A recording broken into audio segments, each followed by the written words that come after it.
Shalom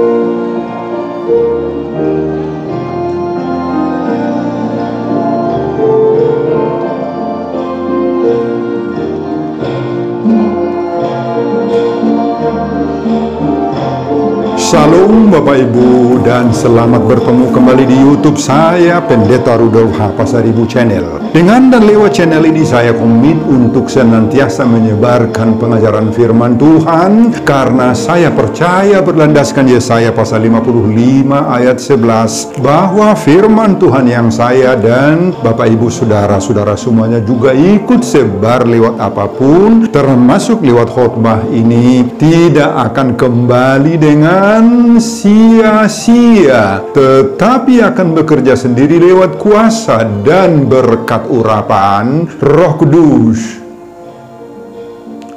Mari Bapak Ibu, saudara-saudara semuanya, saya ajak membantu saya menyebarkan pengajaran firman Tuhan, khotbah di ibadah minggu kelima sesudah Epifanias 9 Februari 2025. Terambil dari Injil Lukas pasal 5 ayat 1 sampai 11 dan epistel dari kitab Amos pasal 3 ayat 1 sampai 8. Diikat oleh topik atau tema dipanggil menjadi penjala manusia. Dalam bahasa Batak Toba dituliskan dijoga besi jala jolma. Saya baca untuk kita, simaklah pembacaan firman Tuhan berikut ini. Judul perikop Lukas pasal 5 ayat 1 sampai 11, penjala ikan menjadi penjala manusia. Pada suatu kali Yesus berdiri di pantai Danau Genesaret. Sedang orang banyak mengerumuni dia hendak mendengarkan firman Allah. Ia melihat dua perahu di tepi pantai. Nelayan-nelayannya telah turun dan sedang membasuh jalannya. Ia naik ke dalam salah satu perahu itu, yaitu perahu Simon, dan menyuruh dia supaya menolakkan perahunya sedikit jauh dari pantai. Lalu ia duduk dan mengajar orang banyak dari atas perahu. Setelah selesai berbicara, ia berkata kepada Simon, "Bertolaklah ke tempat yang dalam dan tebarkanlah jalamu untuk menangkap ikan."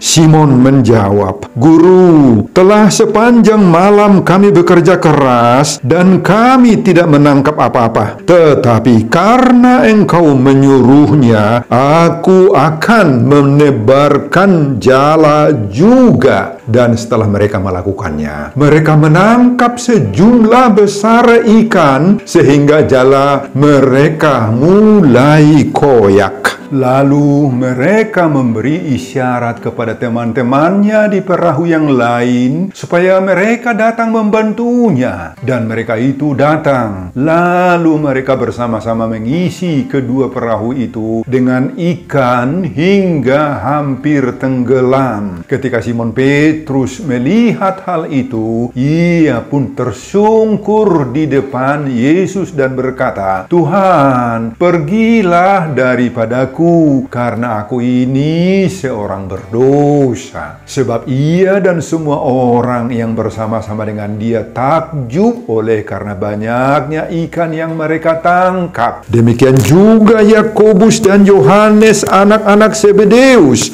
yang menjadi teman Simon. Kata Yesus kepada Simon, "Jangan takut. Mulai dari sekarang engkau akan menjala manusia."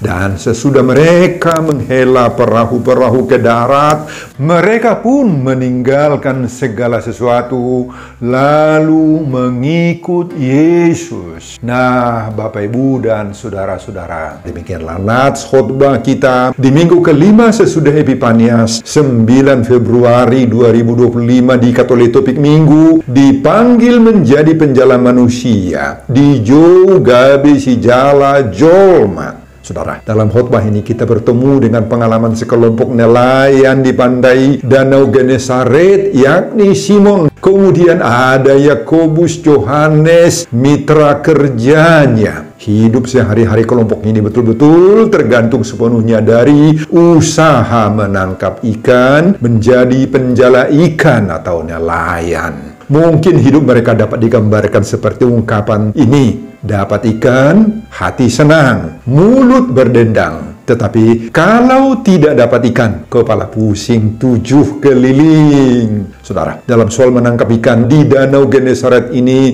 ketiga orang ini sebenarnya sudah termasuk ahli, sudah termasuk pakar, dan tak perlu diragukan lagi kemampuan mereka. Mereka tidak perlu lagi diajari dan diperintah. Mereka sudah tahu di mana tempat-tempat ikan dan bagaimana caranya mendapatkannya. Mereka tahu pukul berapa, misalnya mereka menjala, supaya ikan-ikan berhasil dijala. Artinya mereka sudah kuasai tempat-tempat mana dari Genesaret itu jala-jala itu ditebarkan agar dapat ikan.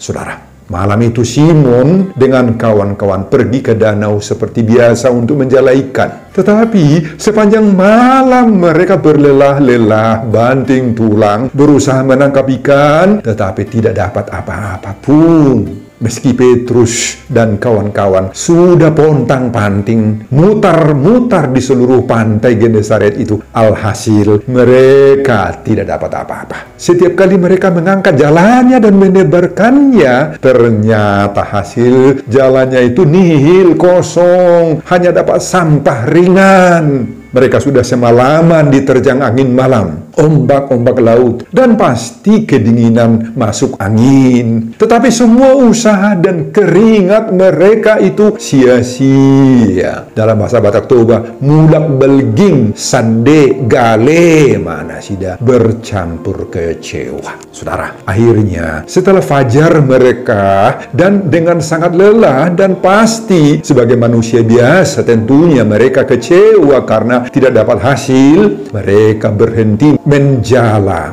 dan perahu mereka didayung ke darat membersihkan jala mereka. Mereka sudah waktunya sebenarnya pulang ke rumah dan butuh istirahat karena sudah kelelahan toh. Saudara, dalam keadaan seperti itu, yakni capek, lemah, lesu, dan sedang membersihkan jalannya, tiba-tiba Yesus datang dan menghampiri dia. Yesus memasuki perahu, lalu duduk dan menggunakan perahu Simon itu untuk menjadi sarana tempat mengajar, karena pada saat itu orang sudah berkerumun mengikut Yesus sampai di tepi danau Genesaret itu. Nah, dari atas perahu Simon itulah Yesus memberitakan firman, dan Simon juga ada di situ mendengar khotbah dan pengajaran Yesus dengan serius sekali.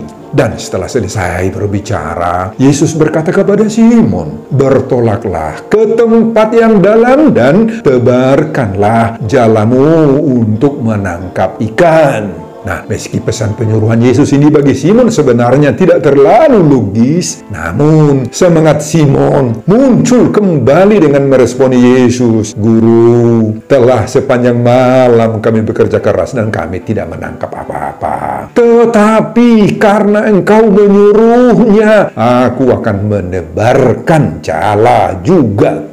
Dan ternyata jala mereka menangkap sejumlah besar ikan-ikan, hingga dikatakan di sana jala mereka itu koyak. Jala mereka koyak. Nah, melihat peristiwa luar biasa ini, Simon tersungkur di hadapan Yesus dan berkata, "Tuhan, pergilah daripadaku karena aku ini seorang berdosa." Tetapi Yesus berkata kepada Simon, "Jangan takut. Mulai dari sekarang engkau akan menjala manusia." Dan sesudah mereka menghela perahu-perahu ke darat, mereka pun meninggalkan segala sesuatu mereka tinggalkan, lalu mengikut Yesus. Nah, Bapak, Ibu, dan saudara-saudara, atas dasar pengalaman Simon, Petrus, dan kawan-kawannya ini, kita semua juga dipanggil menjadi penjala manusia. Di juga besi jala jol, masih bagaimana topik minggu kelima, sesudah Epifania 9 Februari 2025. Nah, Bapak Ibu dan saudara-saudara, itulah isi khotbah kita di minggu kelima sesudah Epifanias 9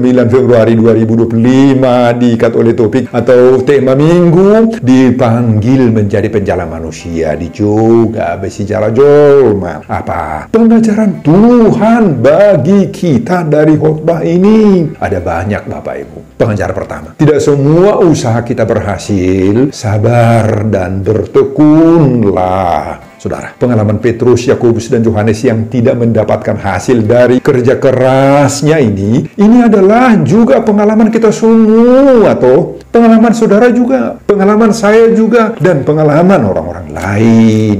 Selalu terjadi di mana orang-orang sudah bekerja, berusaha secara maksimal, mereka sudah lelah dan semua cara sudah ditempuh, namun selalu saja tidak beruntung atau tidak mendapat hasil yang diidam-idamkan sesuai dengan kerja kerasnya, toh. Meski sudah tergolong seorang ahli, misalnya pakar dan terampil dalam bidangnya, bisa saja mengalami kegagalan, bisa saja tersandung dalam pekerjaan, dalam usahanya.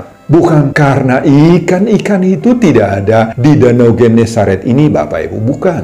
Bukan karena kita tidak serius atau sungguh-sungguh kerja keras, bukan. Bukan karena kita main-main, bukan. Tetapi itulah kenyataannya. Sering sekali banyak kegagalan-kegagalan bagi kita. Saudara, hidup kita ibarat menjala ikan di lautan kehidupan bebas dan luas ini, Bapak, Ibu, dan saudara-saudara. Ibarat menjala ikan kita di dunia ini. Boleh saja sepanjang hari kita banting tulang, kerja keras, peras keringat, hampir tidak ada waktu istirahat. Tetapi kenyataannya apa? Kenyataannya apa ya? Kenyataannya banyak usaha-usaha kita yang sudah kita jalankan itu tidak membuahkan hasil, toh. Banyak kegagalan-kegagalan yang kita alami dalam pekerjaan, dalam usaha, dalam kerja keras kita. Tidak dapat untung, tidak dapat rezeki, penghasilan kering kerontang, uang masuk ke dompet nil, jualan atau tiga-tiga tidak laku, usaha atau bisnis yang ditekuni juga kena tipu orang, uang di bank bahkan dikuras oleh penipu. Nah, dalam keadaan demikian kita sering kecewa, lemah, mengalami ketegangan pikiran, bahkan sampai juga stres, frustrasi, susah, bahkan ada juga yang terpukul hingga stroke. Saudara, ini pengajaran berharga bagi kita di saat mendengar khotbah ini. Sedangkan berusaha kerja keras pun orang sering tidak memperoleh apa-apa, tidak mendapatkan hasil yang maksimal dari usahanya sebagaimana diharapkannya. Apalagi lah orang yang malas, yang tidak mau berusaha, yang tidak mau kerja keras, yang hanya santai-santai menunggu-nunggu hasil saja. Apa yang dapat? Nggak ada yang dapat, Bapak Ibu. Banyak orang yang cenderung tidak mau kerja keras, tidak mau susah-susah, tapi ingin hasil kerjanya besar, menggiurkan, pengen dapat jabatan basah lagi. Nah, di antara siswa-siswa juga, mahasiswa-mahasiswa, ada yang tidak mau belajar kerja keras, tetapi maunya dapat ranking, nilai ujiannya tinggi. Oh, saudara, jangan berharap seperti itu. Pasti tidak akan berhasil. Sedangkan kerja keras pun banyak yang tidak berhasil. Apalagi tidak mau kerja keras. Saudara, mari perbaiki sikap kerja kita. Soal berhasil atau tidak berhasil seperti pengalaman Petrus, Yakobus, dan Yohanes di sini sebagaimana dalam khotbah ini, itu adalah realitas hidup semua manusia. Semua kita harus siap menerimanya dengan segala keterbukaan hidup, meskipun tentu saja hal itu pasti akan mengecewakan kita, toh. Tetapi kita perlu meniru Simon yang sudah berusaha semaksimal mungkin meski hasilnya gagal. Bukan karena ikan tidak ada di danau itu, sekali lagi. Tetapi ada saatnya keberhasilan akan datang di waktu dan kesempatan yang lain. Jika semua pekerjaan dan usaha kita berhasil, puji syukur. Tetapi jika sebaliknya yang terjadi, yakni gagal, kita tidak boleh sampai stres, apalagi stroke, Bapak Ibu. Usaha kita tidak pernah sia-sia, hanya menunggu waktu saja, sebagaimana pengalaman Simon berikutnya. Amin, Bapak Ibu dan saudara-saudara. Simak kejadian berikutnya bagi Simon. Pengajaran kedua, khotbah Yesus membangkitkan semangat Simon untuk menebarkan jala. Hidupilah khotbah yang kamu dengar agar semangat kita pulih kembali. Saudara, sementara Simon dalam keadaan lemah, tidak berhasil dalam pekerjaannya, dan secara manusiawi pasti kecewa, Yesus tiba-tiba datang. Saudara lihat, perhatikan keadaan Simon. Sebenarnya dia mau pulang ke rumah, butuh istirahat, butuh tidur di rumah. Namun sekarang dia kasih waktunya dengar khotbahnya Yesus. Dan setelah selesai mengajar berkhotbah, Yesus justru menyuruh Simon menjalankan perahunya ke danau yang agak dalam dan mencampakkan jalannya. Sebenarnya bagi Simon, suruhan itu tidak masuk akalnya itu. Itu sebabnya dia berkata, "Tetapi karena engkau menyuruhnya, aku akan menebarkan jala juga." Saudara, kita lihat kehebatan sikap dari Simon dalam khotbah ini. Simon memberi waktunya mendengar khotbah Yesus. Dia tidak mau pulang tidur di rumah. Juga Simon tidak mau menolak suruhan Tuhan mencampakkan jala ke air danau yang lebih dalam lagi. Apa dampaknya ketika Simon serius mendengarkan khotbah pengajaran Yesus ini? Oh, luar biasa. Meskipun Simon sudah capek, kecewa, butuh istirahat, pulang ke rumah sebenarnya, tetapi bagi Simon bertemu dengan Yesus dan mendengar khotbah Yesus jauh lebih utama dari pulang ke rumah. Simon bisa menguasai dirinya, menguasai keadaannya, badannya yang lesu dan capek tidak membuat dia ngantuk-ngantuk di saat mendengar khotbah atau pengajaran Yesus itu. Kesedihan dan kekecewaannya di saat gagal mendapatkan hasil jalannya sekarang berubah, sekarang hilang, sekarang timbul gairah dan semangat baru. Dia mau menjalankan suruhan Yesus. Khotbah Yesus bagi Simon menjadi sumber kekuatan, penambah semangat, penambah gairah hidup, dan pemberi pengharapan baru. Khotbah Yesus mengusir rasa kecewa dan galaunya. Nah, Bapak, Ibu, dan saudara-saudara, bagaimana dengan kita masing-masing? Bagaimana? Apakah kedatangan kita di gereja ketika mengikuti ibadah minggu, ibadah rumah tangga atau pertanggihan yang kita sebut, bisa mempertemukan kita dengan Yesus? Apakah khotbah-khotbah yang kita dengar dalam setiap ibadah itu berdampak bagi kita? Apakah khotbah-khotbah yang kita dengar itu memberi kita semangat, kegairahan rohani, menghilangkan rasa pesimistis, rasa galau, rasa takut kita dalam hidup kita ini? Apakah seperti itu? Apakah khotbah-khotbah yang kita dengar itu dapat mengubah stres menjadi gembira, mengubah apatis menjadi optimis dan dinamis dalam hidup kita ini? Atau justru sebaliknya, Bapak Ibu, membuat kita ngantuk-ngantuk, khotbah itu membuat kita ngomel-ngomel, tambah kecewa lagi karena kita nggak senang? Saudara, pertemuan dengan Yesus dan khotbah yang kita dengar itu harus mampu memulihkan mental spiritualitas yang sempat jatuh, yang down, yang rusak, yang merosot, hingga bisa naik lagi, bangkit kembali seperti pengalaman Simon ini. Amin, Bapak, Ibu, dan saudara-saudara. Ingat, Bapak, Ibu, yang mental spiritualnya jatuh atau down atau rusak itu, yang merosot, tidak mungkin melakukan apapun, toh. Hanya orang yang sudah bertemu dengan Yesus dan menjiwai, menghidupi khotbah yang didengarnya itulah yang mau dipanggil menjadi penjala manusia, dijuga besi jala colma. Sebagaimana topik minggu kelima sesudah Epifania 9 Februari 2025. Amin, Bapak, Ibu, dan saudara-saudara. Pengajaran ketiga, lakukan suruhan Tuhan meski tidak masuk akal, kamu akan terberkati. Saudara, setelah pertemuan Yesus dengan Simon Petrus dan firman atau khotbah yang didengar Simon itu dari Yesus landing di hati Simon, maka Simon langsung segera mengaplikasikan firman itu dalam hidupnya. Ketika Yesus menyuruh Simon kembali menggerakkan jalannya dengan mengatakan, "Bertolaklah ke tempat yang dalam dan tebarkanlah jalamu untuk menangkap ikan," Meskipun bagi Simon suruhan itu atau perintah Yesus itu tidak masuk akalnya sebenarnya, tidak logis dan kedengarannya lucu atau menggelikan baginya, karena dia tahu hanya di tempat yang dangkal lah sebenarnya jala ikan itu bisa menangkap ikan. Namun karena itu suruhan dan perintah Yesus, Tuhan dia lakukan dengan penuh iman. Dan hasilnya apa? Hasilnya memberikan dia berkat yang berlimpah-limpah. Nah, Bapak, Ibu, dan saudara-saudara, perintah Tuhan itu sering sekali aneh, tidak masuk akal, tidak logis, bahkan bagi kita mustahil toh.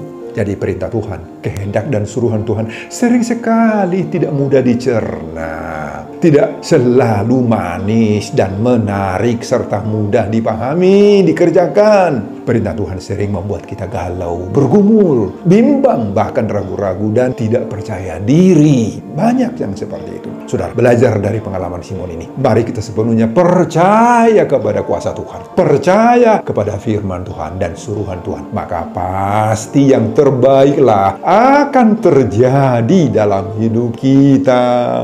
Meski bagi banyak orang firman dan suruhan Tuhan itu dianggap seperti kebodohan, tidak masuk akalnya, tetapi bagi kita orang-orang percaya ini, maka firman itu kita jadikan berkuasa, berwibawa untuk memberi berkat dan penopangan yang kuat bagi kita. Jadi ketika kita dipanggil menjadi penjala manusia di juga besi jala jolma, sebagaimana topik minggu kelima sesudah Epifanias 9 Februari 2025, maka lakukanlah itu sesuai dengan kemampuanmu ya, sesuai dengan talenta atau bakat yang diberikan oleh Tuhan kepadamu. Kamu akan berhasil dan diberkati Tuhan. Amin, Bapak, Ibu, dan saudara-saudara. Pengajaran keempat, setelah terberkati dan berhasil, jangan lupakan Tuhan.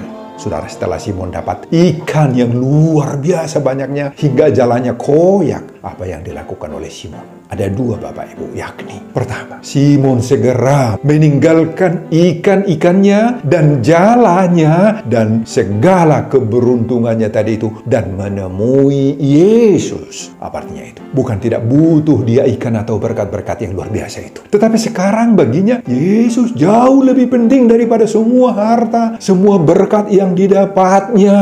Dia tidak mau larut dengan ikan-ikan berkat yang diterimanya dari Yesus. Dia tidak mau terlena dengan sukacita, dengan kesenangan, dengan harta yang melimpah. Dia tidak menghitung-hitung jumlah keuntungan yang baru didapatnya dan meninggalkan Yesus. Oh, tidak seperti itu.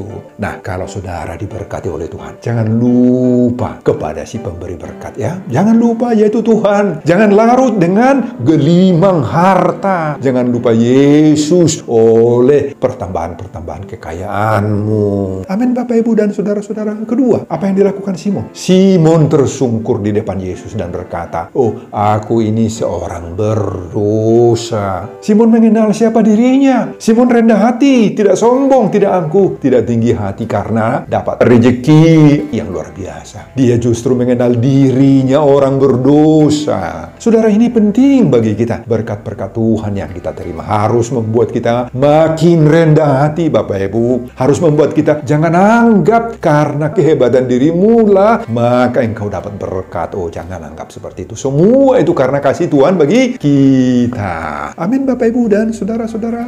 Dan pengajaran yang kelima terakhir, jadilah penjala manusia. Bapak, Ibu, dan saudara-saudara, Simon siap berubah dari penjala ikan menjadi penjala manusia. Berkat yang Tuhan berikan itu membuat Simon, Yakobus, dan Yohanes berubah menjadi penjala manusia. Nah, mengikut Yesus tidak boleh berhenti sampai di situ saja. Tidak boleh stagnan, gitu-gitu aja, nggak maju, nggak mundur. Nggak boleh. Tetapi harus lanjut, harus berkembang. Kita harus mau menjadi penjala manusia. Saudara, inilah panggilan bagi kita sekarang. Tentu saja pekerjaan menjala adalah pekerjaan yang sangat berat, pekerjaan yang sulit, itu penuh tantangan, banyak halangan dan rintangan-rintangan, banyak. Orang yang menjala selalu akan berhadapan dengan angin-angin sakal, hujan, ombak-ombak laut yang bisa menenggelamkan perahunya dan juga membuat kita kecewa, sering sekali tidak dapat hasil dan lain-lain. Maka dibutuhkan bagi orang yang menjala itu ketekunan, kesabaran, daya tahan yang kuat. Jangan mudah emosional, jangan mudah putus asa, bersungut-sungut, menggerutu, Bapak Ibu. Jangan mudah. Nah, demikianlah tugas yang diserahkan oleh Yesus kepada kita semua. Mau Bapak Ibu menjadi penjala manusia? Menjadi penjala manusia berarti membawa, memotivasi, menuntun, mengajak sebanyak-banyaknya orang agar menjadi pengikut Yesus yang setia. Jala adalah alat untuk menangkap ikan. Jadi jala adalah semua potensi-potensi yang ada pada kita, yang dapat kita gunakan membawa orang sebanyak-banyaknya kepada Tuhan, percaya kepada Yesus, percaya kepada firman Allah. Yakni bisa itu kehidupan kita, meliputi sifat-sifat karakter kita, perilaku kita, itu jala. Semuanya adalah menjadi alat bagi kita, mengajak orang kepada Tuhan. Pekerjaan kita juga jala, harta, uang, materi, dan berbagai-bagai potensi yang kita miliki. Itulah jala kita untuk kita gunakan semuanya itu membawa orang kepada Tuhan. Nah, mari kita jaga, mari kita pelihara, mari kita rawat jala yang kita miliki itu agar dapat kita gunakan semaksimal mungkin. Lewat itu semua maka kita dipanggil menjadi penjala manusia. Di Jo Gabesi Jala Jol masih bagaimana? Topik minggu kelima sesudah Epifanias 9 Februari 2025. Amin Bapak Ibu dan saudara-saudara. Sebelum saya mengakhiri khotbah ini kembali, saya mengajak Bapak Ibu dan saudara-saudara untuk membantu saya menyebarkan firman Tuhan khotbah di minggu kelima sesudah Epifanias 9 Februari 2025 dari Lukas pasal 5 ayat 1 sampai 11 ini. Agar semakin banyak orang yang percaya mau dipanggil menjadi penjala manusia. Di juga besi jala jolma termotivasi lewat khotbah ini. Simak juga video-video khotbah saya yang lain agar Bapak Ibu dan saudara-saudara memiliki sentuhan dan pemahaman rohani yang semakin diperkaya. Buka di YouTube saya, Pendeta Rudolf H. Pasaribu Channel. Selamat mengikuti ibadah minggu kelima sesudah Epifanias 9 Februari 2025 buat kita semuanya. Tuhan Yesus memberkati kita. Salam Horas. Amin. Terima kasih Tuhan untuk firman-Mu yang Engkau berikan kepada kami. Engkau mengajar